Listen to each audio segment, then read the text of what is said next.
Mga kalods, ganito kami magmahal ng pusa mga kalods. Ayan. Ang sarap ng pagkain nila mga kalods. Ayan. Ganito po kadami ang mga pusa po dito. Ayan. Ina-adapt po namin. Ayan po mga kalods. Ayan. Mga ligaw na pusa lang po yan. Tapos nandito na sila ngayon. Ayan. Pinapakain po mga kalods yung mga pusang yan. Yan po ang Lucky Charm dito sa tindahan mga kalods. So hindi lang po yung pusa na yan mga kalods. Meron pa po dito. Ayan mga kalods. Ayan. So ganito po kami magmahal ng hayop mga kalods. Ayan. Hindi po namin yan pusa. Ngayon nandito sila. At ito pa po mga kalods. Ayan. So mahalin po natin ang mga hayop mga kalods. Ayan.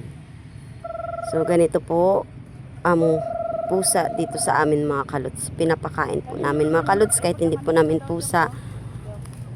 Malinis naman po sila mga kalods kasi hindi naman po sila dito nagdudumi mga kalods. Umaalis din sila dito mga kalods para kung saan sila magdumi. Ayan. So, mga ligaw na pusa lang yan mga kalods. Ngayon nandito ngayon. Ayan. So, ayan pa mga kalods may dumating. Ayan. So ganito, kahit yung aso na yan mga kalods, hindi po namin yan aso. So nandito ngayon para pakainin lang namin mga kalods. Ayan. Alam nila mga kalods. Ayan.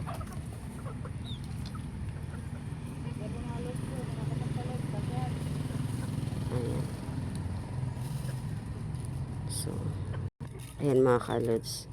So, mabait po yan siya mga kalods. Ayan po siya mga kalods. Mabait po yan siya. Siya po ang tagapakain mga kalods. So siguro mga kalods, napakaswerte ng tindahan na to mga kalods kasi labas-pasok ang pera dito sa tindahan na to mga kalods dahil siguro sa mga pusang ito mga kalods. Malilinis sila mga kalods sa mga pusa nito mga kalods, wala kang makitang dumi nila kasi pag magdumi sila mga kalods hindi namin alam kung saan. So ayan, alam nila mga kalods kung anong oras sila pakainin. Ayan, sa gabi mga kalods, dito yan sila sa tindahan, nakaikot yan sila mga kalods. So, sila yung nagbibigay kahit papano ng swerte mga kalods para nang sa ganun, mayroon din kaming mabibili sa kanila na pagkain mga kalods. Ganito magmahal ang kuya ko ng mga hayop, lalo na po yung asawa niya mga kalods. Pagdating sa hayop mga kalods, talagang magluluto talaga sila ng ulam para sa mga pusang ito mga kalods. 3 times yan sila kumakain mga kalods. May umaga, may tanghali at saka sa gabi. At hindi lang po mga kalods. Yan po yung sa inasal po yan mga kalods. Ayan.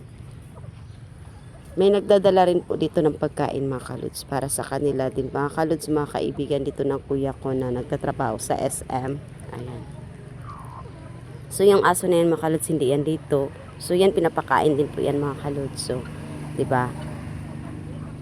Pag sabi nga pag mapagmahal ka raw sa hayop mga kalods, hindi mo inaasahan may darating din kahit paano na blessing at yun ay ibabahagi mo rin sa mga pusang ito mga kalods. Ayun.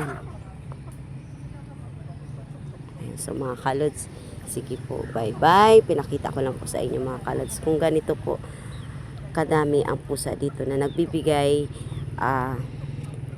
kahit paano nagbibigay